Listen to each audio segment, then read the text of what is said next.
As I was saying offline moments ago, I want to do more of these as I possibly can. And when you reached out, I said, absolutely, because I know you're a good guy and want to see soccer succeed for everybody. And I think that piece right there for everybody is key to what I think our discussion is going to be centered around.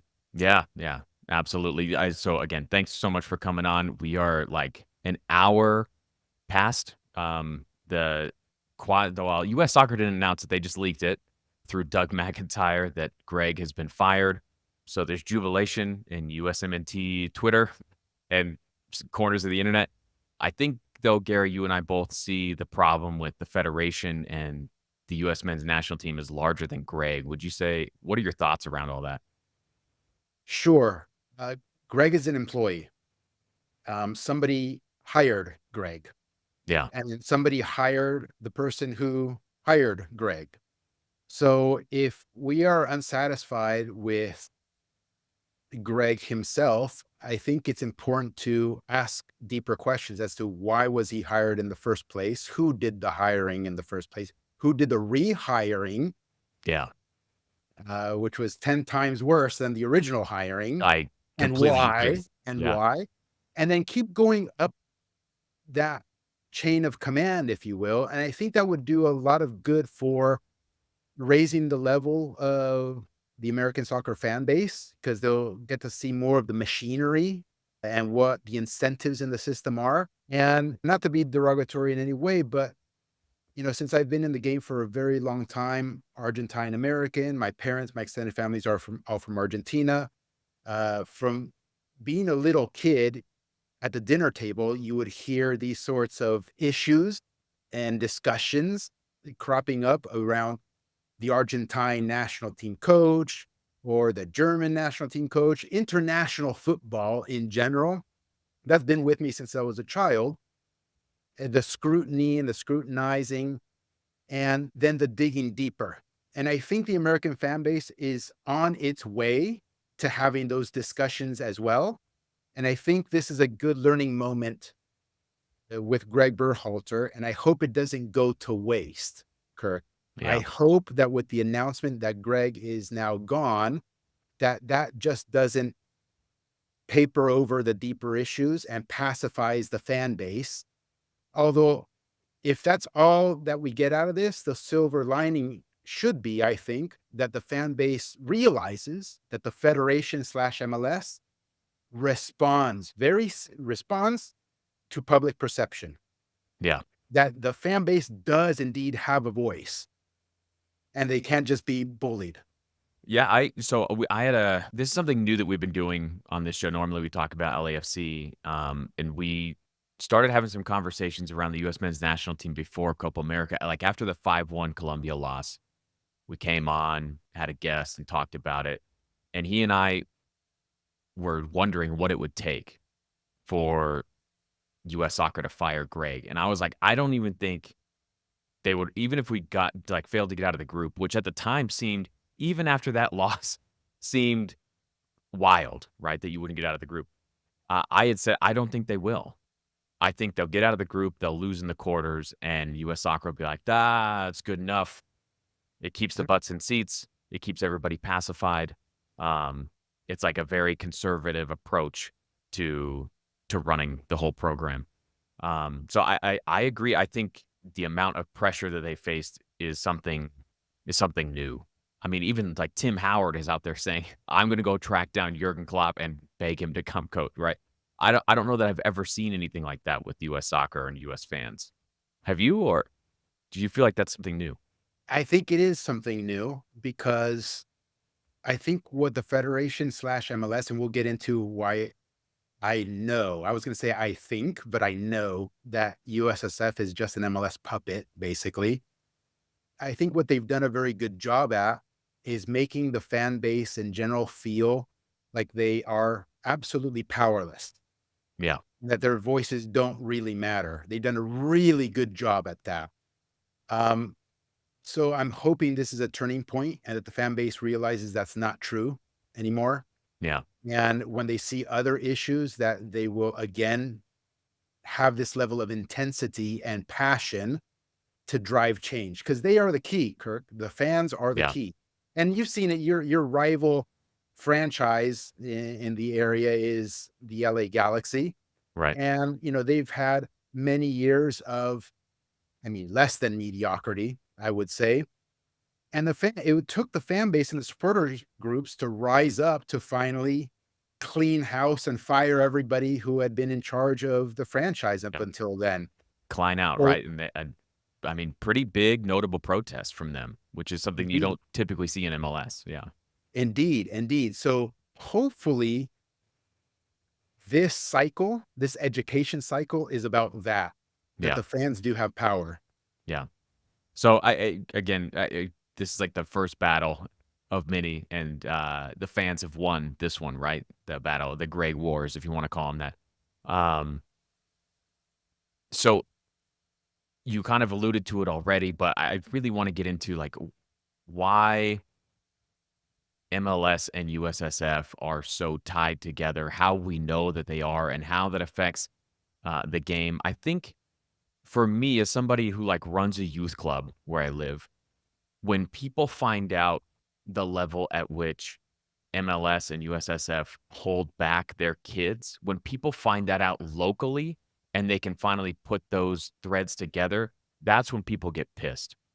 Is when they find out, wait a second, so you mean, so I live in Arizona, right? Northern Arizona. You mean my kid, my 10-year-old kid is owned by RSL and somebody would have to pay RSL to go get him? Like, when they find out about that kinda stuff is when they get pissed, and the federation lets them do it. So I don't wanna steal your thunder, but I feel like once people figure this out, it gives them a little bit of, like, space to actually think about, "Oh my god," like, MLS does some shady things in all areas of the game here in the US, and they really do gatekeep things in ways that you might not understand. Yeah, well, I think you said it quite perfectly. You need to really take it down to the level of, I mean, if you're a parent with a kid, you have to take it down to that level. If you're a Yeah, fan, you have to take it down to the specific fan perspective. If you are a small business who might sell merchandise, you have to take it to their yeah, locale, so on and so forth. And so there's all these different demographics that require different levels of education and different sort of examples to wake people up. And I think you nailed the most important one when it comes to children and their opportunities growing up or lack thereof. We can reserve promotion relegation for later if you like, but I think that what's important to consider is that the United States Soccer Federation, aka USSF, aka US Soccer, is supposed to be the governing body presiding over the entire American ecosystem. right. And they're supposed to be representing all of their constituents with that power as the regulator. And their constituents being local youth clubs, amateur clubs, semi pro clubs, men and women, referees, you name it, any touch point in the ecosystem, they are supposed to be looking out for one way or the other. And for far too long, it's been very evident to some of us, to many of us in many cases, that they aren't doing that, Kirk, that what they're doing is looking out for the best interest of Major League Soccer, Yeah, um, at the detriment of all others. And so what's happened here is that they've managed to accrue all power to Major League Soccer, and then everybody else is kind of fighting for scraps. And it leads to the situation of them being able to hire somebody with Greg's credentials instead of going after a true international manager.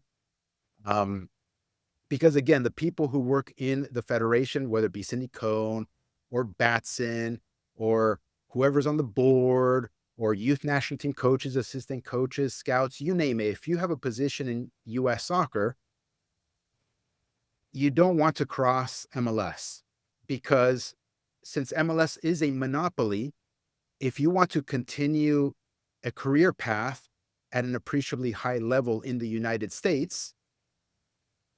Well, after you're done with US soccer, what is there for you? Well, MLS, whether it be Yeah. MLS Next, whether it be MLS Academies, whether it be a franchise at the pro level.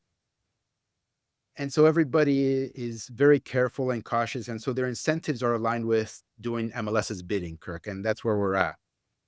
Yeah, no, I mean, I think I mean, this is the crux of the problem, right? Is USSF will bend to MLS whenever it has to in order to keep them happy. And it doesn't all have to be with, like, nefarious intentions.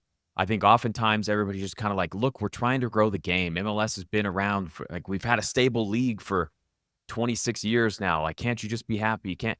And it's like, well, I am happy about that. Like, that is a good thing, but it doesn't mean that you have to slow everything else down or make everything else beholden to MLS. So, again, drilling down to, like, my lane where I am is now that there's, like, MLS Next Pro and MLS Next whatever the league is that all the youth teams participate in, right?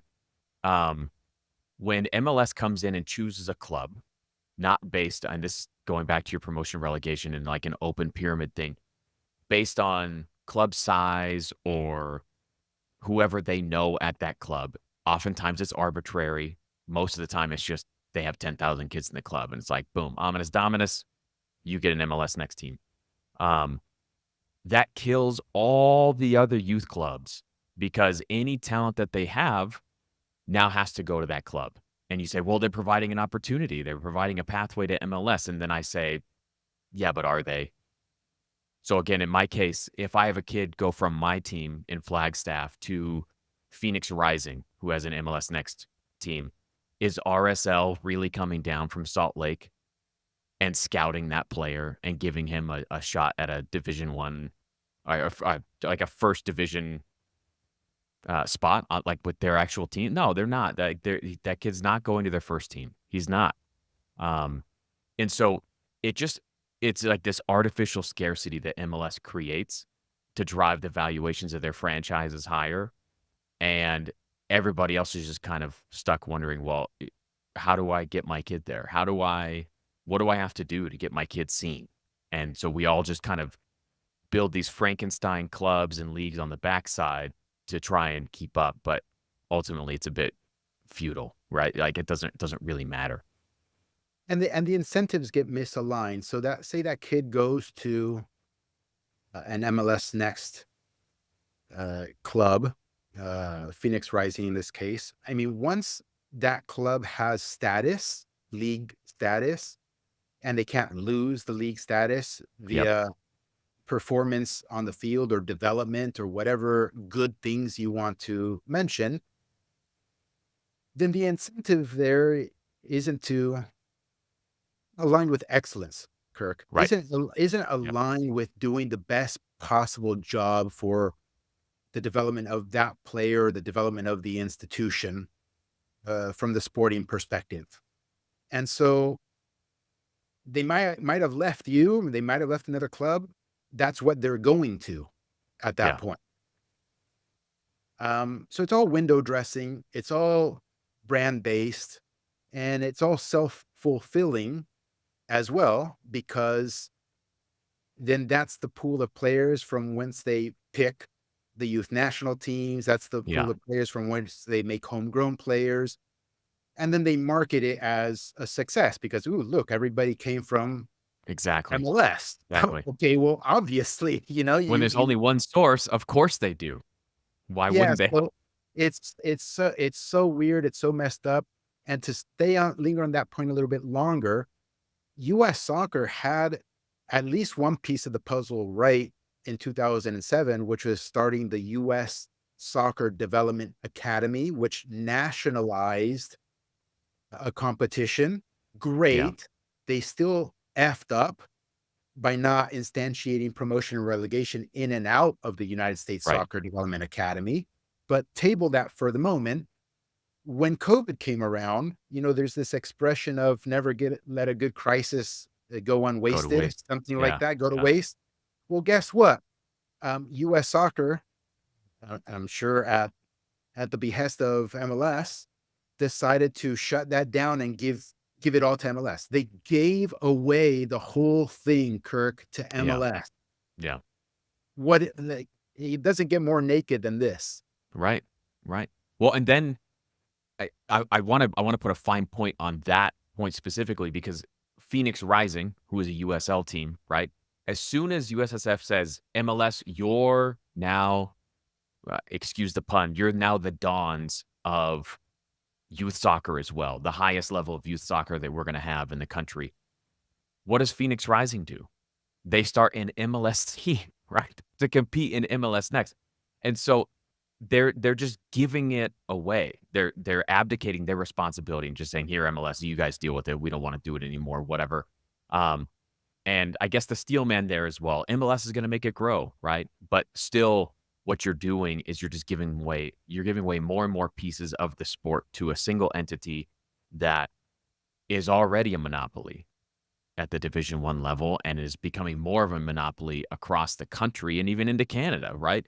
Um, so it's it's it's a really it's really naked at this level, and I feel like the more people see it, the toothpaste will never go back in the tube. Like once you can explain it to people, they'll never go back, right? You can't unsee it. Once you Yeah, see it, you can't unsee it. And I don't blame them, man, because I just look at my history and I didn't see it either for a very long time. I in 1996, I was at the Galaxy games. I went to the Rose Bowl. I was an MLS or Galaxy fan for many, many years from the inception yeah, of the quote unquote league. Um, know what was going on. And granted, that was almost 30 years ago as a kid, but even into my 20s, I was still blind. No clue. It was only in and it was only when through my work in the sport itself, when I started bumping up against a glass ceiling, yeah, where you kind of are ready to graduate and you've conquered everything there is to conquer at a certain level and you're ready for the next level. It's only when you start doing some innovative work or pioneering work or you're ready to level up that you see that there's a problem, that yeah, there's a yeah, blockade at that point. Um, and yeah, that happened maybe 14 years ago, something like that, but it took me a good long while. Luckily, I think the dissemination of information technology has advanced to the point where it shouldn't take the general fan those sorts of experiences to see it. yeah, And luckily there are podcasts like yours and a few others that are starting to talk more and more about this. And just like with the Gregg Berhalter situation and the fans flexing their power, I think there is an opportunity here whereby if the fan base reaches some sort of critical mass or critical enlightenment, for lack of a better term, that they'll be able to flex their muscles and accelerate change towards something better and away from yeah, this structure. yeah. Well, and I think there are pockets that are breaking through, like you said, even within like the MLS fandom, right? Where people are starting to call yeah, I always look at it as kind of a misnomer, right? They're saying, well, the league's going to expand to 60 teams, and there's going to be MLS 1, 2, and 3. It's going to have promotion and relegation. I'm always like, ooh, that's close, that's close. But promotion and relegation isn't the actual thing, right? It's an open system that's the panacea, right? Promotion and relegation is just one mechanism within that entire system. Um, an open system allows any club, Phoenix Rising, for example, um, to do something special, get promoted, and now those academy kids that were in MLS Next or whatever league that the US has, now they have a legitimate first team that they play in. Even if they're just in USL 2, right? They have a legitimate first team. You could start a club in Irvine, right? You're in Irvine? Yep. Yep. Sorry, did I just give away that? No, that's fine. No problem. You could start, Gary Kleiban Irvine Football Club, whatever the right. Um, and they would be a legitimate first team, even though they're competing in an amateur league, right? Because Sure. they're part of the actual system. But right now, that's all closed off. And again, you can steelman the argument that MLS is attracting investors and there's now money in the sport that there wasn't before because they're all the investments are protected. Um, Fine. But you can say that, but on the backside of that, you have to admit that you're excluding a lot of people and that what you really have is a cartel of sorts, right? Yeah. Where everybody's in. And that's why it's attracting all that money. And again, good. I'm glad people are going to games. I'm glad they're getting into the sport. But hopefully we can steer them into that right Yeah. direction. But Well, you can always steel man anything. I'm sure China can steel man, or North Korea can steel man the reasons they do the things that they do yeah, also. yeah, Um, but on the money front, it's interesting, right? Because if you have an open ecosystem, it doesn't have to be soccer, it could be any system, capital flows in much larger magnitudes than a closed one because you have to compete if yeah, you want to win the market. yeah, And so if you look at RSL or Seattle Sounders or whoever, there's a salary cap, but maybe some of those franchises and owners, well, the owners are billionaires with a B, they could spend a heck of a lot more than they're currently spending yeah, if they wanted to. And if they had to compete, then you have this arms race like you have in the rest of the world for the best possible product on the field at that point. So there is a larger influx of money at that point. I guess is my ultimately what I'm trying to say, uh, Kirk. yeah. No, and I think that's absolutely it because so again, if we're gonna drill all the way down, I think like talking about these big topics and then drilling down onto like the specific applications of them. So take a youth club again, Yeah, Gary Kleiban FC, right? sure. You start training players, um, and as it is right now, LA Galaxy says, "Hey, you're in our backyard. These players belong to us if they want to play first division soccer." And you, as the coach, are like, "Well, yeah, I do," and I'm glad that I've trained these players properly, right? But then Galaxy never have to look at uh, what is Gary doing down there? Where now we're getting 6 or 7 of his players, and they all seem to fit. They all play a distinct style, and we like the way they play. But they never give a second thought to how's that working, right? Or a second thought to maybe we should start paying Gary to develop more players, right? So that he can grow what he's doing. Um, there's never any of that.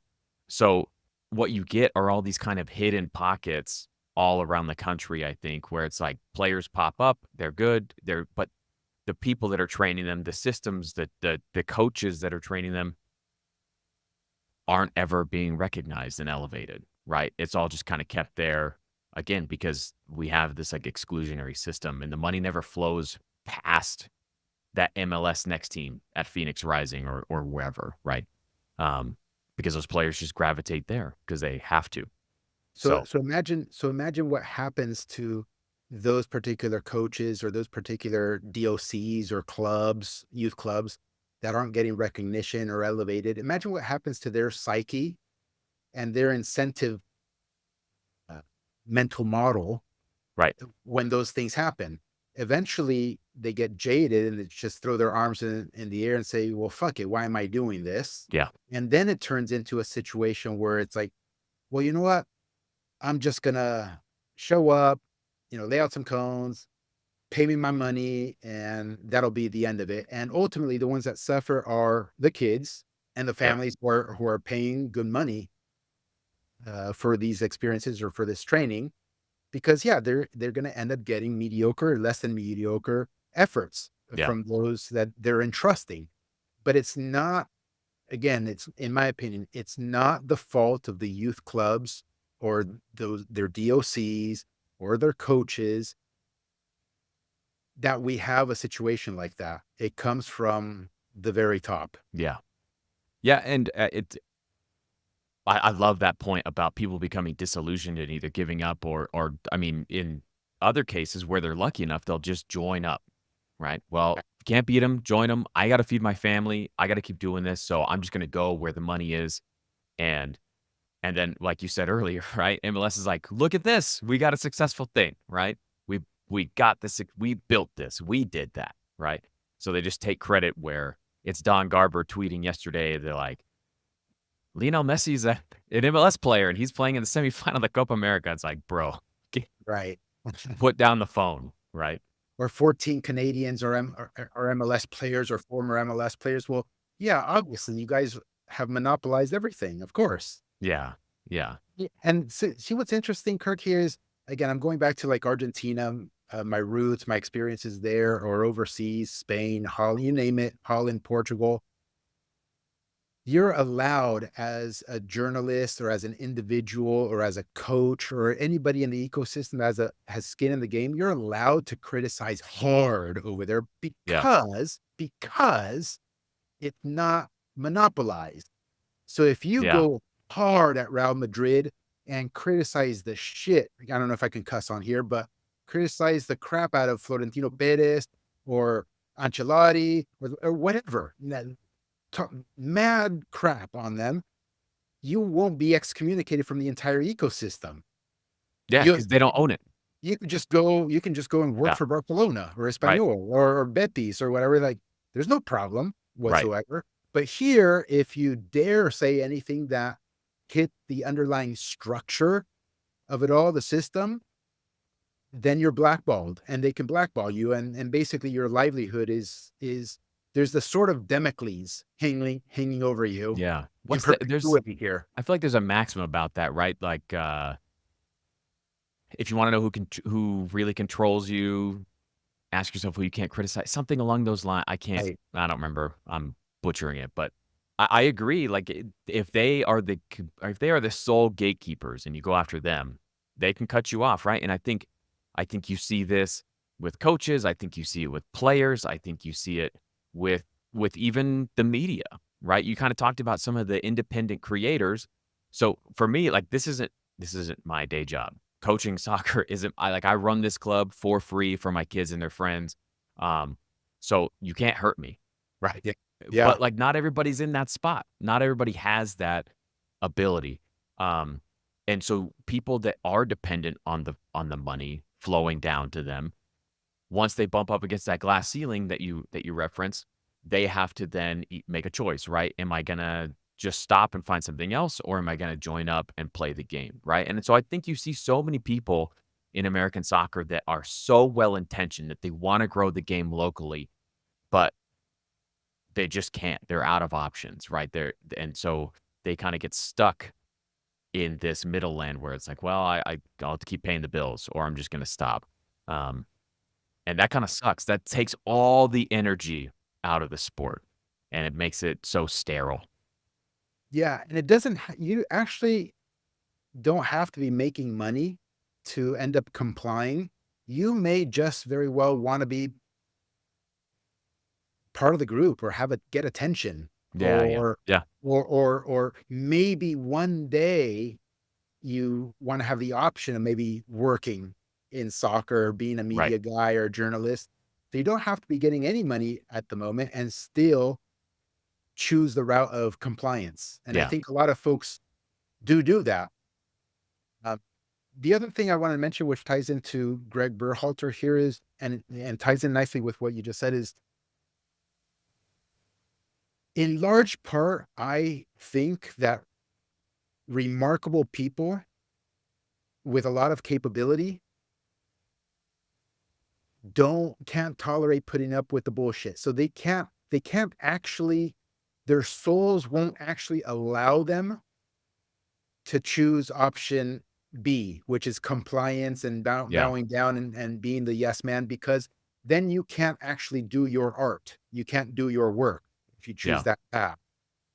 Um, and so there's a natural filtering process then that happens here in the States where those particular folks, and like you said, I think they exist in pockets out there, they actually never make it because they can't just bow down right. and enter the gates and do what they're told.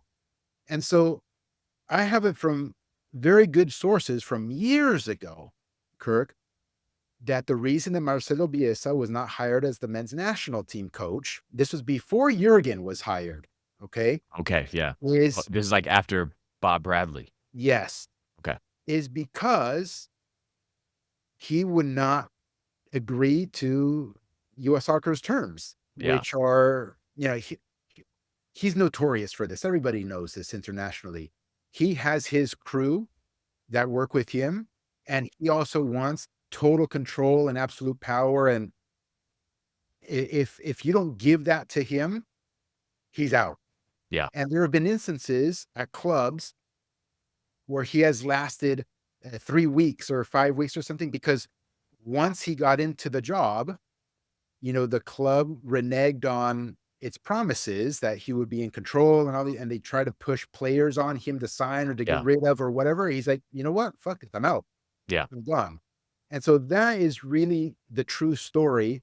Again, I didn't hear from Biesa's mouth, right. right? I just, all I can say is I have my sources and I believe it just because I know how these people operate. Yeah, yeah, yeah, That's why we didn't hire Biesa. It wasn't because he couldn't speak English, okay? That is a kind of a post hoc rationale or requirement or excuse that's floated out there, which is not a good look either. But people have been clinging on to, oh, that's why he wasn't hired. That's not why he wasn't hired. yeah, yeah. Well, I think that one specifically too came up with Tata as well, right? Yeah, Where there's, like, pretty good evidence that that was one of the reasons that they didn't go with Tata, which is, like, again, mind-blowing, just a criminal, really. But they like, US Soccer does want yes men. They want guys that are gonna toe the line. I think they learned the wrong lesson with Klinsmann, right? Where Klinsmann came in and said, "Everybody get out of MLS, go to Europe, go test yourself, go see where you are," right? Got mad at Dempsey and Bradley and Altidore for coming back too early, um, and left Landon Donovan off the World Cup roster because he took a year-long sabbatical and said, "Bro, you weren't even here for qualifiers. You're not coming. I don't care." Um, and so he ruffled all the wrong feathers, right? Got out of the group of death in 2014. That's like the media's words, not mine, right?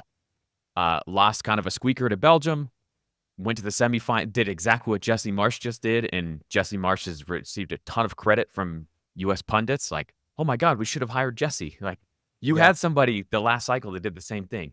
Took a bad loss to Costa Rica, things weren't going right in World Cup qualifying. I don't care if you fired Jurgen Klinsmann. I don't care. But his message is what really got him axed, right?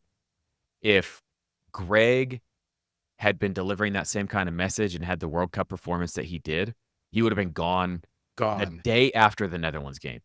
The day after. He gone. would the Gio Reyna thing would have never happened because he would have been disinvited from all his little Harvard Business School speaking engagements immediately, right? He's just propped up because he was singing the right tune. Um, anyway, that And, sorry, that was a bit of a tirade. no, no, and they're obviously they're gonna try to get somebody like Greg in, Yeah. Yeah. whether it's Wilfred Nancy, which they've been trying to build up his profile to be of the national team caliber sort of Yeah. thing. They've been doing that for months. The media has. And look, credit to the guy. He did great work with the Columbus Crew. He's been beating some Mexican teams. All great stuff. Fantastic. But that doesn't mean anything, Kirk, Yeah. at the international level and in the grand scheme of things. I mean, you've seen it there with LAFC yourself. Bob Bradley did great work at LAFC and then left and went to Toronto. And I mean, Yeah. it was the Titanic at It was Toronto. it was bad. It was Oh, bad. okay. Yeah. So what does that say about Bob Bradley then? I mean, he was doing great at Right. LAFC. Steve Cherundolo laying an egg every week at Las Vegas Light. Disaster, the worst in the league. Mhm. Okay. And then gets hired on as the LAFC first team coach. And look, winning titles, being among the best in the league. Okay, so was he a bad coach? at Las Vegas Lights, and he's a Yeah, good yeah, coach now. Was he a good coach there, but with a terrible roster, and a bad coach now, but he has a great roster? Like, these are the sorts of things that are very difficult to judge in Major League Soccer because of the enforced parity sort of situation, and a lot of the, for lack of a better term again, manipulation that goes on at the league level to help certain franchises in certain ways, and, kind of not help others in different ways depending on how things yeah. are going in the public sphere. It's very hard to judge who is good and who isn't good. Um, and even from a, in my opinion, from an expert's view, and I'm not saying I'm an expert, but I'm saying in theory, even from an expert's view, unless you're there looking at training sessions and seeing Yep. how the interactions are happening, and seeing what was the actual game plan going into a game, and how it was rehearsed, and were the individual players really trained to execute a certain game plan, and then how did it actually go during the Yeah. match, and Yeah. do that for an entire season long. It's very difficult to judge the quality of a manager, in Right. my opinion. No, and I think this uh, bumps up against something else that I kind of wanted to get into as well. This idea that like you don't really know what they're trying to do all the time, right? We can talk about, oh, they're in a 4-3-3, but they have a 4-3-3 where the six drops in between the center backs as opposed to one that's gonna do whatever, right? They're a 4-3-3 that pushes their interior midfielders higher and their fullbacks tuck in alongside the holding mid, right? That's how they play. There's a million different ways you could play a single formation, right? But, like, you don't know what they're actually trying to do in the final third and what specific combinations and, like, sequences of passes that they're trying to do to set up the right goal. Um, I mean, and what it bumps up against is this idea that, like, well, we just look at the XG, right? And for me, this is one of the biggest problems that I have with Greg is bad result would come in and he'd sit up at the table during a press conference, be like, "Well, our XG was way better, so, I don't know what you guys are talking about," right? He justify bad results with XG as if, like, that's the end all be all. This is something that going back to LAFC in Bob Bradley's last year, their XG was off the charts, and their XG differential was off the charts, but they were losing all the time, and me and Josh, my co-host, we would come on every week and be like, "Look, we don't care how many quality chances you have. Like, you don't have players that can put those chances away, so it doesn't matter, right? You're creating the wrong types of chances for your player profiles." And it's like this thing in American soccer where the player profiles are jacked up all the time, all the time, right? We don't know what an interior midfielder looks like. We don't know what a false nine actually looks like. And we just say, well, the XG is good. So in the long run, it's going to work out. Right. Mhm. Um, and what happened that year with LAFC? They missed the playoffs. And thank God they fired Bob Bradley as a result. Like the lowest of bars in like all of sports, missing the playoffs in MLS. Like you should be automatically fired. No questions asked. But there are still people arguing, well, the XG differential is good. So this gets to where I was headed with this is I feel like so many journalists in American soccer rely on statistics alone because they might not know the game or they don't have access to training sessions or whatever it is, right? Um, it's all statistics. It's Matt Turner. The best example of this that I can think of, Gary, is a couple years ago there was an article about Matt Turner being a world class goalkeeper because he keeps his feet closer together. Right, there's a What? big article in The Athletic, and so Okay. he's a world-class shot stopper because he keeps his feet close enough together so he can jump farther. Like, this is the analysis that's coming out, and then they say, "Well, he moved to Arsenal, so there's your confirmation bias," right? You got the move, what are you talking about? And then, like, a couple years later, we're all like, "Oh, maybe this is a bit overblown," right? What's your take on, like, soccer media vying for access, using what I see as a lot of faulty statistics for, like, propping up narratives. Yeah. Um, Ooh, a lot to there unpack. is a lot, sorry. A lot. I'll try to focus in on what comes to mind, and then maybe you can corral me in different areas. Yeah, So, yeah, yeah, number one, what you see in the media again is a direct consequence of MLS being a monopoly. because if you want access at that level and make a living off of quote unquote journalism or reporting or whatever, well, you can't go against the monopoly. They'll Yeah. just blackball you and excommunicate you. And it's not like, oh, okay, cool. I'll just report on Colorado Rapids instead of LAFC. Whoa, you're Yeah. out. You're out. You are You're out. done. Your Okay. access is cut off. Yeah. It's over. And so since they don't, and with all, I guess there is no respect. I was going to say, with all due respect, um, if you don't have any soccer knowledge, deep soccer knowledge intrinsically yourself, then you rely on access. You rely on the on the status of those that you speak to get attention, Right. readership, and viewership. Um, so if you lose that, you're done. Yeah. It's not like you're going to start a Substack or a blog or a podcast, and anybody's going to pay attention to you rambling on about soccer Right. without Right. having access to pro players, pro coaches, nothing. And so there's this natural filtration or culling process that happens. And what you see today, those who are the journalists or the media or anybody who has access or platform, they're all compromised. Yeah. Number one, that's first and foremost. Number two, if you don't know about football, you're kind of stuck Googling and Wikipediaing and going to Transfer Market or going to Opta or looking at all these sorts of data Yeah. points Yeah.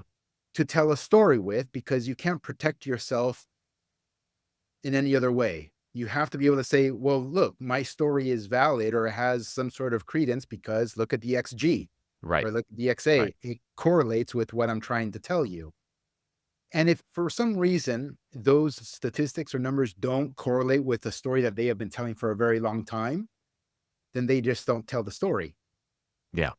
So it's just a narrative by omission or Yeah. It's culting or selection bias, right? yeah, or obfuscating the pursuit of truth or the truth by just simply not telling the other side of the Yeah. story.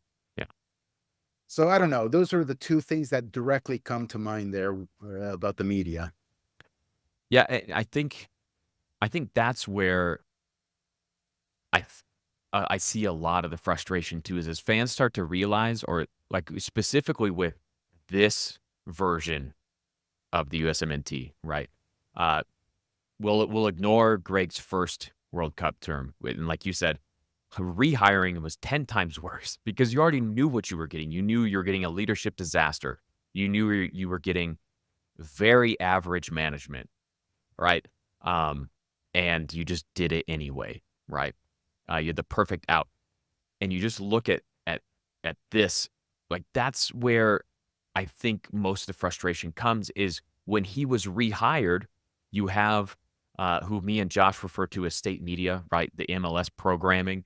Um, you have them out there selling you this bill of goods, telling you, well, actually, Gregg's been fantastic. Look at all the trophies he's won. But they'll never mention the fact that like they had a lot of close calls against Jamaica and against like the worst generation of Mexican players you've ever even heard of. Like it's amazing how poor Mexico have been lately.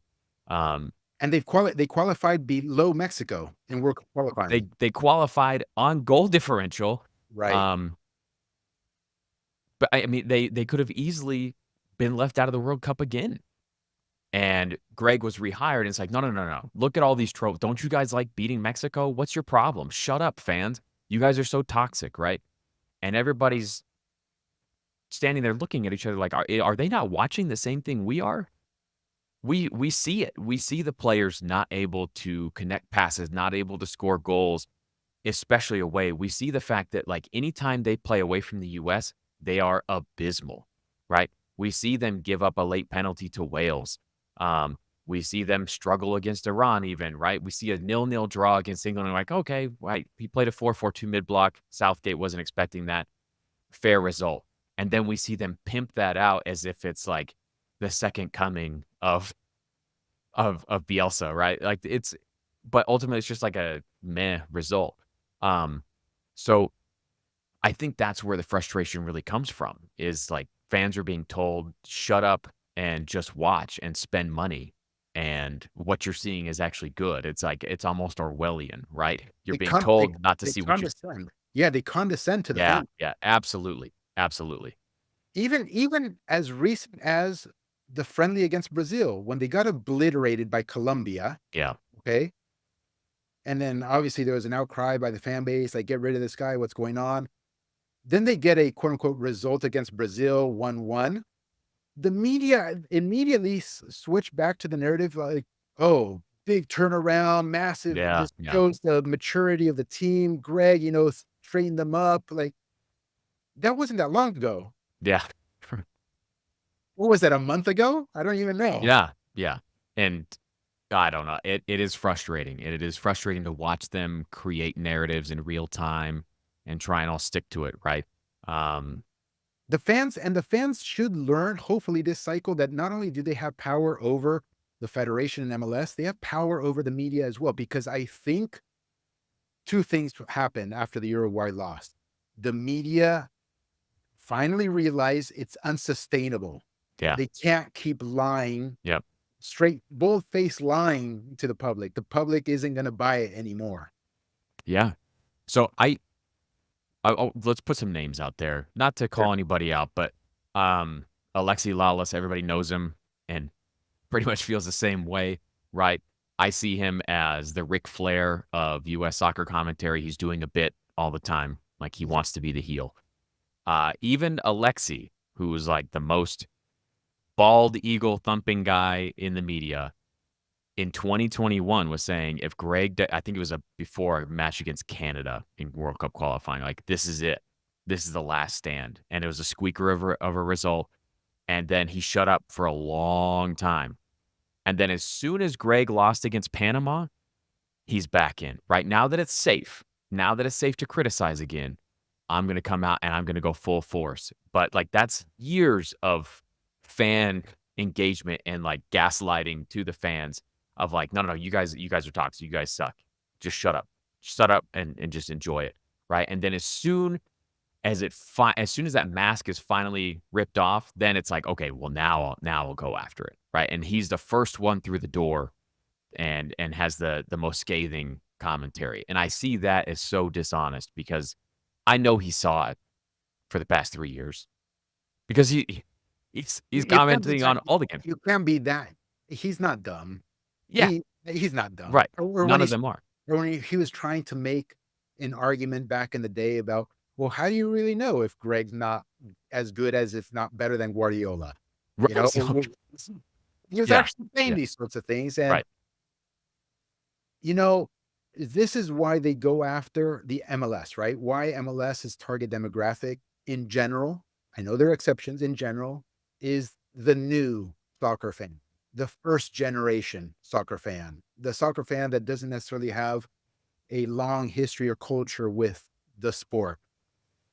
Um, because let's just be honest here, it's harder for that customer to discern fact from fiction. If you're listening to Lexi Lawless, like, oh, that sounds perfectly logical. Yeah. Uh, Guardiola hasn't coached in a parity enforced league. So how do Yeah, you yeah. actually know? He's always had the best players. Oh, that makes total sense. Yeah, you have a point there, Alexi. Like, The only internal logic is sound, right? yeah, the logic. Well, that's how the media has gotten away with a Yeah, lot of the brainwashing, is because everything is logical. There's a rationale to all right. of it, and it's supported in many cases by selective data plucking. Back to So, the yeah, statistics, right? Using statistics to tell your narrative, yeah. yeah, yeah. So it's hard for the new soccer fan to discern what's right and wrong, and that's why they always have this campaign of growing the sport. Let's get the new people in here, Yeah, the people who have always watched baseball or hockey or football. Let's try to get those groups in here because they'll buy the bullshit. Eric. They'll buy the yeah, bullshit.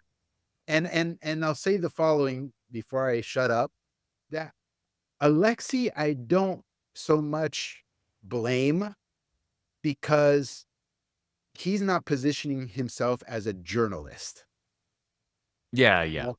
And it's the ones I really have a beef with are the ones that position themselves, if not explicitly, but even implicitly as objective news sources or Yeah. journal. Yeah. Those are the ones I have a beef with because their charter is speaking truth to power, right? And Yep. pursuing the truth. And so you're in direct violation of that. So for me, it's an ethical, Yeah. moral imperative at that point. Right. Alexi Wallace, fine. The court jester or whatever. And I think a lot of folks see through it. It's the others that Yeah. really irk me, man. No, and we'll pull a specific example here, right? Um, there are a lot of those journalists out there who I just wanna be up and down, just wanna report the facts. I'm just working a beat here, right? I'm gonna write about the sport, whatever. But it takes fans to go onto the US Soccer website and start digging through the board members and their histories and to be like, "Hey, did anybody notice that Don Garber's 5 terms over his term limit?" Right. Like, why? That's 10 years that he's been over the limit to be on the USSF board. And I don't think I've ever seen a story about that. I've just seen tweets from fans. Yeah. Like, "Hey, can you guys look into this? Can you guys like, maybe could you guys do some investigative reporting and figure out why it is?" The only thing it says on the website is that employees of the organization are allowed to serve over their term limit. So, there's 2 conclusions that you can draw there, right? One is that Don Garber is an employee of USSF, which is a massive conflict of interest, considering that he runs the league for the owner operators of all the franchises, right? Or 2, which is equally bad, is that USSF just says, we don't care." Just like they did when MLS said, "We're not gonna abide by the pro league standards, and we're gonna pull out of the Open Cup. We don't care. What are you gonna do? We don't care." Um, how is it that these journalists, who again are supposed to speak truth to power and see themselves, and I think this is a problem with our media in general, not just U.S. soccer media, but how is it that you can see such naked corruption, naked, uh, corruption? That's really the word for it, and just be like, I got a transfer rumor for you fed to me by MLS, so I'm going to report that." What's also interesting, man, is that this sort of investigative reporting or that these sorts of stories would actually attract a lot of attention and Yeah, viewership and clicks, yeah, and it would be good for whatever media, entity that they're working for, yeah, whether it be Soccer America, The Athletic, I mean, you name it. It'd be yep, very good for them business-wise, and yet they don't do it. yeah, That is also quite telling. It would be one thing if they said, nobody cares about this. They should still do it, even if people right, didn't care about it. But it would be one thing saying nobody cares about this. It wouldn't, nobody cares. So that's why I don't report on it or do the work to report on it. But that's actually not true. yeah. But that's the tail wagging the dog, right? Which is the whole problem with MLS and USSF in the first place, right? If you're saying I'm going to abdicate my responsibility to speak truth to power just because nobody cares, then it's like, all right, well, like, why are you a journalist? What are you like? Why are you pretending to do this then? Well, Um, I go down that path as well sometimes. And I'm like, how do these people look at themselves in the mirror at times? I wouldn't be able to do it, yeah, Kirk. I'd be living a lie. Maybe, I don't know, maybe they've convinced themselves otherwise. I I don't don't know. know. I It's think so go ahead, go ahead. No, no, I was just gonna say something before I forget. I saw the other day, uh, Jimmy Conrad, ex US men's national team player, has his own sort of show. I never listened to it, but I know of it. Yeah, He brought on a quote unquote journalist, Doug McIntyre, who lo and behold is the one that broke the news. Being fired a couple hours ago. He yeah, brought on Doug McIntyre, I don't know if it was yesterday or 2 days ago, to talk about Greg and or who are potential good candidates for the US men's national, like, I'm sorry, why are you asking a reporter or journalist about their soccer opinion? yeah, yeah, look, I understand. This happens all the time. You're asking journalists what their opinion is of X, Y, or Z. Sure, cool. But they're not an expert. They are not practitioners in the space. Yeah, What the fuck do you know? Who gives a fuck, sorry, you're good. about You're your good. opinion of the national team coach and who's qualified and who's not qualified, or tactics here or results there? Like, Yeah. give me a break, man. Doug or any of these guys are the last people you should be platforming, last people you should be asking their opinions. To your point about Alexei not being a journalist, like, that's the question for Alexei, There even you though go. you know it's gonna be a trollish thing, right? That's the one you ask, yeah. You want to ask a journalist something, and their opinions actually matter? Ask them about what is their writing style? How do they converge on their writing style? How long does it take them to write a piece? How do they cultivate their sources? Or, yeah, or information, some inside baseball, right? Wrong. I hate mixed Whatever, sports metaphors, but whatever. yeah. Don't ask them about their opinion about a Yeah, domain yeah, that, okay, yeah. I'm going off the rails here, but it's kind of like asking somebody who reports on medicine or the healthcare industry or something. Hey, what do you think about this new cancer treatment? Like, what? Ask What an do you, oncologist, you that's what I gonna know think. about a new cancer treatment? Oh, man, that's good. I like it. So maybe we should give the journalists a rest here, but kind of going Yes. along with this, like, knowing the game, knowing player profiles, over reliance on statistical models to drive your narrative. Um, I wanted to ask you, because we keep hearing about golden generation, and what I keep seeing from a lot of personalities in the media, we'll just call them that to encompass all the Sure. pundits and the journalists, is stop calling it a golden generation. Um, which is something I'm fine with. I don't think these I think there are a handful of players who are more talented than we've ever seen before. I think there are players who are benefiting from this kind of like renaissance that the US has had, where MLS was forced, uh, possibly by you and Brian, to start selling players and signing them to favorable contracts, as opposed to just watching them walk to Europe on their own. Um, and so you have a lot of players in Europe that are bit players, right? It's Tyler Adams injured for a long time. It's Brendan Aronson bouncing from club to club to club to club. Even Pulisic, when he was at Chelsea, wasn't doing much, right? And then he gets the right move, and now it's like, boom, he's back, right? Tim Weah is no longer a right winger. Now he's like a wing back more. And so you see them playing roles, right? Weston McKennie, same thing. So what's your take on the player pool as it is now? And maybe a follow on to that would be what player profiles are we still missing to actually do what Greg pretended that he was going to do? That's a Yeah. lot. Sorry. Yeah, no, it's fine. As to the quality of the player pool, the way I view it is it's better than in the past. So I'll just rewind the tape all the way to 94, let's say 94, 98, 2002 sort of time frame. Are the players now better than those players back then? Yes, but if the question is, are they better relative to Yes. their global counterparts? No, Yeah. they are basically at the same level as Alexi was, as Tab was, as Reina was back then, as Ernie Stewart was, basically the same. Um,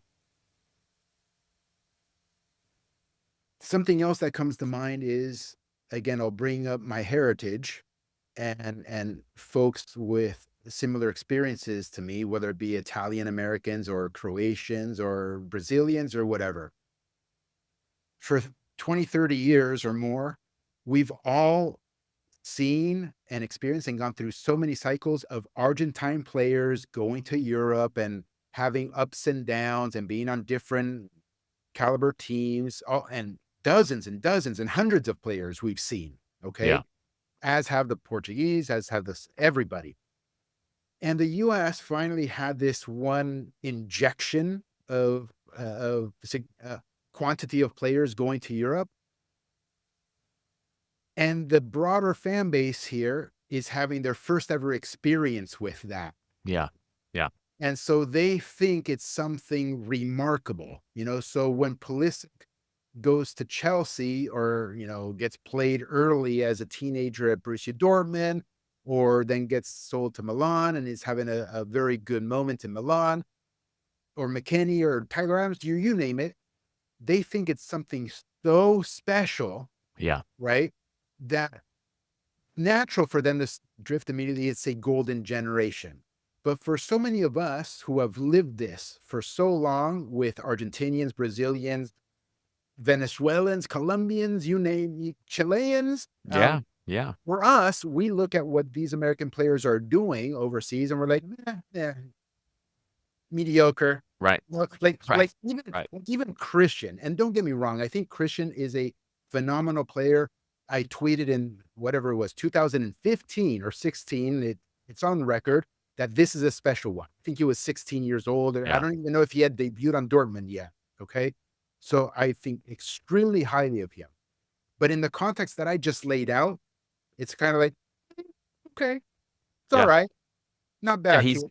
he's That's a it. solid starting caliber player on a lot of Champions League teams, Awesome. right? Awesome. That's awesome. And so are hundreds of other players. Yeah, absolutely. I think that's where I am, is it's like, yeah, now you're starting to see it crop up too. Like all these guys need to come back and we need to stop sending players to Europe because they're not getting playing time. And it's like, how do you think these players are made?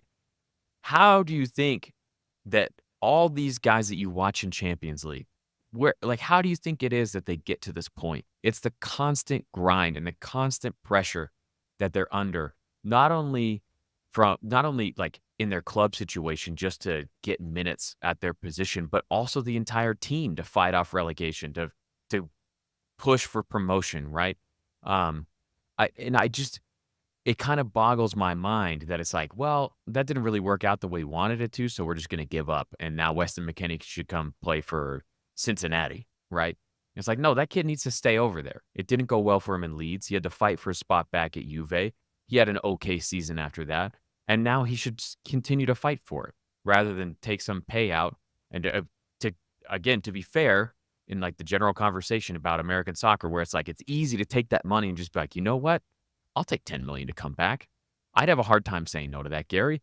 Um, but, like, if we wanna graduate as a national team, our players have to stick it out over there, and they can't just be coddled by MLS to come back and eat a bunch of Skyline chili and collect fat paycheck. No, or graduate as a fan base. Yeah, We have to acknowledge these things, and we also have to acknowledge, look, when I first heard the rumor about McKinney and coming back to MLS or something, I wasn't shocked. I wasn't shocked yeah, because this not at is all. they're pulling from the same script that they did with Jurgen and bringing Yeah, Clint Dempsey back and Michael Bradley back and Josie Altidore back right before the World Cup. Bring them back so that then it's all a marketing campaign for Major League Soccer.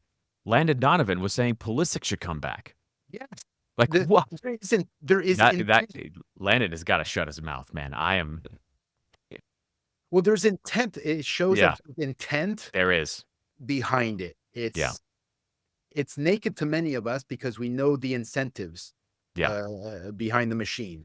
And those right. are the incentives. They want to be able to say, we have 15 MLS players on the national team, and they made a quarterfinal, semifinal run in the 2026 World Cup. Yeah, yeah. That's the goal. Yep, yep. Which is an absurd goal. Even if it were a gold generation, it was absurd for Greg to ever say, "We're gonna make a semi," right? Like, that's not Yeah. where this team is. Like, win a knockout game. Let's start there, Greg. Let's start there, US Soccer. Do what Did you he, have to win a knockout game. did he say that, Kirk? I don't Yeah, recall. so when they came back, it was kinda coded, but it was made very clear. Both he and Crocker were saying, "We're gonna take this to new levels. We're gonna reach places that we haven't reached before." There was a lot of reporting around it that, like, all the subtext was, like, semis in 2026, um, which again is silly. Like, win a knockout game. Yeah, yeah. Um, It's interesting because I think home field really matters a lot yeah, in World Cups. If you look at it historically, even that '94 group when we were here, that '94 group, eliminated Colombia. They beat Yep. and Colombia was basically the favorite to win the 1994 World Cup. Mm. They Yeah. had come in blasting Argentina 5-0 in Buenos Aires. Yeah. Yeah. That's how this team was arriving, and the US won 1-0 that Right. meant. And if you look at, like, South Korea and Japan, when those Japan. World Yep. Cups happen over there, they can go far, man. They can go far. It possibility. But I'm glad he's gone, and I'm Yeah, no, glad I with think somebody that's why else. it's so important that the change had to be made because 'cause you're blowing a massive opportunity, Yeah. um, to do something special. And again, something special is winning a knockout game. Like, that's something special, right? By the way, I I hope I'm wrong, man, but I have like a 99% hit rate on being right with these things. They're gonna bring in another yes man MLS Yeah. guy, somebody who has ties to MLS to be the coach, because that also goes hand in hand with what we just finished saying. Yep. If they were to bring like a Jurgen Klopp or Mauricio Pochettino or some foreigner, and the foreigner is the one that gets them to the quarters or the semis in the World Cup, then how do they reverse course from that Yeah. moving forward? How do they keep control of the biggest platform, narrative generating platform that is the men's national team, Right. if it's a foreigner that is at the podium Doing it their way. from Yeah. the Not from that not point our way. forward? Yep. Hmm. I do think that's a problem. I think it's a big impediment to them making the right hire. Um, for me, I like, obviously, Klopp is the biggest fish out there to get right, and I think anybody would be happy to get him. Can it happen? Maybe. I mean, I stranger things have happened in this sport than the US hiring Klopp. Is it likely? I don't know, but there are other guys like, I mean, so you talked about Pochettino, right? I would love to see even Hervé Renard, who's Sure. somebody that's done special things in the World Cup, right? Who's just this kind of like international mercenary who would come in and clean it up. Yergi Low is still out there. Marcelo Gallardo might be my favorite Yeah, I one to agree. bring in, right? Just an absolute killer. But you're gonna face all that same stuff that you did with Bielsa, where it's like he's not tame, right? So, I don't, anybody else that you think they should take a run at? I cracked a joke, but it was only half joking online. I really think that anybody outside the US that without any ties is Yeah, fine. I would take a Polish coach who's coaching in the 2nd division of Norway, yeah, okay? And I will be absolutely happy and elated, and I kid you not, I'm dead serious. And it doesn't mean that somebody with that sort of pedigree or profile isn't good. There yeah, are great managers and great coaches coaching at every level of the pyramid internationally. Everybody has to get their start and their big break somehow. yep, I just think that, and Nangajardo, interestingly enough, there's an MLS connection there. I don't think that he would be beholden to MLS in any way. Don't get me wrong. Like yeah, yeah. Gajardo will speak his mind. He won't give a shit. But at least the league would be able to say, "Ooh, Gajardo played for MLS." DC, he played at DC, right? God, you got me there, man. I I'd think have to look so. it up. Yeah, but that's That's that's for enough of sure. a tenuous connection where it's like They can stretch it, man. he's not the inside. They have an army of media muppets that'll help them Yeah, yeah, yeah, amplify the signal for sure. absolutely. But I'll be happy with anybody, man. My worst nightmare though is this Wilfred Nancy guy or Sharundalo. You're there at LAFC. Is that a possibility? I think it is. I don't love it. I think Cherundolo came into a good situation, into a good system under Bradley that was a bit overextended, and he pulled them back. He was able to rein them in some very specific ways and kind of and fix it. And that's when they won their title, right? And then in the next year, got really into just counterattacking through Denny Bawanga, and that was it. That was it. That was all they could do is just direct to Bawanga, see what, and it's like it was like watching youth soccer, honestly. Hoof it long to Denny and see what happens, right? And that still got them through another MLS Cup. where they lost to Nancy. And the beginning of the year seemed to be the same thing, and they've now reversed course and, like, they're holding onto the ball a lot better. But it's like you said, it's hard to know where that comes from. Is that Ante Razov on the staff? Is that Mark Dos Santos? Like, who is that? Is it Cherundolo that's doing it? Is it John Thornton being like, "Bro, you're gonna fix this or you're gone." You just don't know, right? Um, I don't know that I've seen enough from him. I would love to see, like, an extended period of success, or maybe like, go back to Europe, but No, but aside from his, like, qualifications, I guess I was asking more, do you see that happening? Like, the oh, will they just hire him? Will he be released from his contract at LAFC? Will he, how does that potentially so work? going back to, uh, the Doug McIntyre comments, Mm. he was the one that floated him first. He said Klopp or Dolo, right? And I think they would. I think they would release him. And I mean, just like you saw with Greg, we all knew in the summer that he was gonna be hired, and then they waited till the end of the MLS season for him to go, and then he joined the team in December. Um, so I wouldn't doubt it at all just for LAFC to release him. I mean, it's a big thing for LAFC too, right? To be able to say, "Oh, look at, like, he came here, and next thing you know, he's coaching in a World Cup on home soil," right? Yeah, So, it's a point of pride, but yeah, that's what's gonna happen, isn't it? God damn it. God damn it. God damn it. And the fan base just isn't there yet to get ahead of it.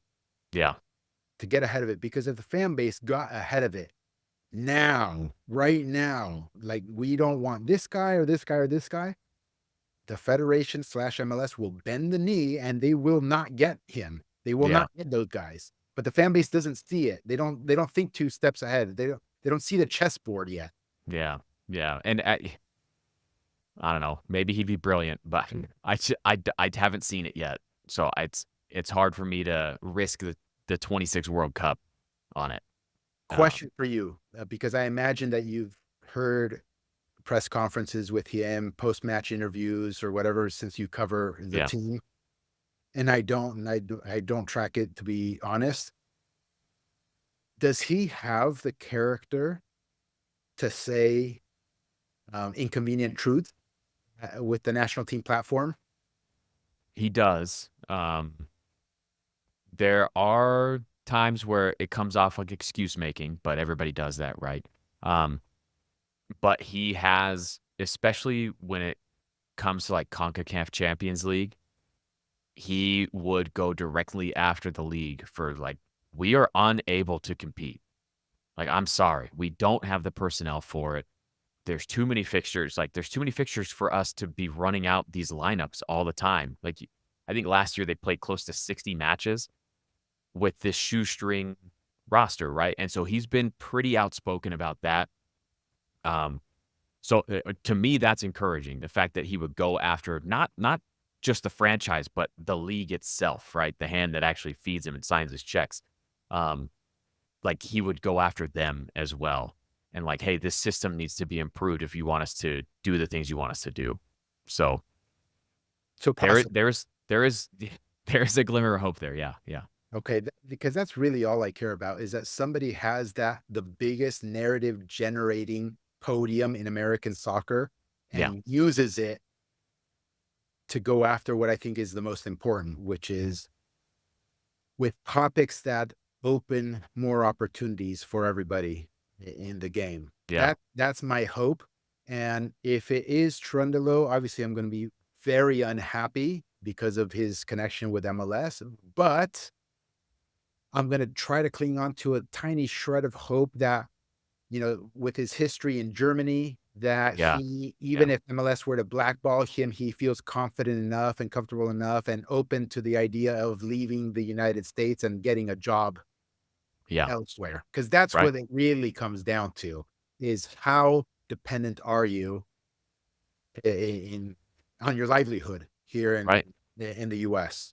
I don't know how much more time you have. There was one more thing that I wanted to ask, and it kinda goes into this, if you got another 5 minutes here. Go for it. Colombia, Uruguay in 20 minutes. Ball, go for it. Um, so with one of my big problems with MLS is their reliance, or MLS managers is their reliance on MLS players. Now, this is something that even Klinsman did, right? Klinsman called in Jordan Morris when he was still at Stanford. Something that I'm like, yes, that's a guy who can identify talent, right? It's not his fault that Jordan Morris stayed in MLS too long. But I feel like MLS coaches, because we have this thing in January that everybody calls Camp Cupcake, while all the Europeans are actually playing, and they bring in these MLS players, they get so comfortable with players that they see week in and week out around the league that they just never let go of them. So you have guys like Aaron Long and Christian Roldan and Daniel Lovitz just hanging around the national team forever when they shouldn't be. How much of a concern is that whole setup to you? This fact that like the league is on a different schedule and it takes forever to get rid of these guys just because coaches get comfortable. It's a huge concern, not only for that reason, but also for the transfer market. It's a Yeah, huge concern yeah, because here, when Europe is in the off season, which is right now, MLS is in mid season, yeah, and it complicates matters so much to get business done. And then vice versa, also for the winter transfer right. window. Okay, so players are free here in the United States, MLS players in the winter transfer window. Well, it's usually a bad idea to join a team in Europe in the middle of their season. Yeah, Um, yeah, it's it's hard to break into the team, and let right. let me just put it to you that way. So, and further, European clubs, since they are under real pressure week in and week out, they are looking for players that will solve their immediate problem. Yeah, Immediate problem, not a project, not somebody that, okay, well, 6 months from now or 3 months from now, he'll acclimatize and we'll integrate him and we right. see him as somebody very important. But no, they're looking for what's our solution tomorrow. Drop And them in. so that makes it very, for MLS players, you basically lose an entire transfer window Yeah, in that regard. So that ultimately harms the national team as well, because you need as many possible players in the pool to be overseas, frankly yeah, speaking. yeah. Absolutely. Well, any other parting shots or uh Shots. uh, Man, dude, I'm trying to be, it's hard to be super diplomatic and all that sort of stuff. I kind of, I really want to be diplomatic and not be so brash and bold when I communicate these things and be more professional, if that's the right word. I want to be more stoic, like Marcelo Bielsa in his conferences and things of yeah, that nature. The problem is that that doesn't hit very hard or impact very hard yeah, when there isn't a culture ready to receive that kind of delivery, you know? right, right. So in many ways, and maybe this is me rationalizing, in many ways, I feel like I have to be that guy so Yeah, that yeah, it creates a space for folks to be more stoic and deliver the message in a much yeah. better diplomatic way, I think but there's something to be said about that. This idea that you can be out in the vanguard, right? And then it provides a lot of cover for everybody else to clean up. yeah, I mean, look, Yeah, again, I might be rationalizing this and yeah, because I don't know, but at the same time, I think there is a need for that person to create the space for others. If I talk so much shit and go so out there on left field, and then somebody comes in and says not as crazy a things as I do, that person seems sane and they'll listen to him. They'll listen to him. They'll listen to him. They'll listen to him. that's awesome. Well, I thank you for the public service then. Oh my God. We all Uh, want to be helpful or view ourselves as the good guys. And I yeah, think I'm no exception to that. I like to think that I'm one of the good guys fighting the good fight. But again, everybody probably feels the same way about their own situation. I do think so, and I mean, I think the culture of soccer in America is very much that, right? We want everybody wants to see it succeed. We have different ideas on how it is, and sometimes we have really, not violent, but, outspoken disagreements about, like, No, it's the culture needs to be let the kids play, just free play all the time. Let them do that, and they'll be creative. Or no, it needs to be a better club system, and we have to be more regimented. In fact, right? And so we get in these lanes and these silos. We stop talking to each other, and so each of us just takes one piece of the pie. So we become more and more federated over time. And Which by the way, compared to Argentinian media or Marca in Spain or whatever, I'm a docile little weakling the way I speak. I'm nothing. a cocker spaniel, yeah. Totally. I'm a Labrador retriever, man.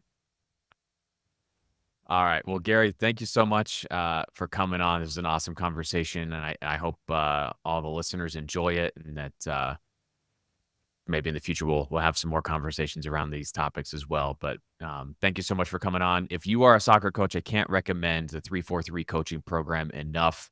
It will help you graduate as a coach. I've seen it with my own teams and in the club that I run. So thank you for that as well, Gary.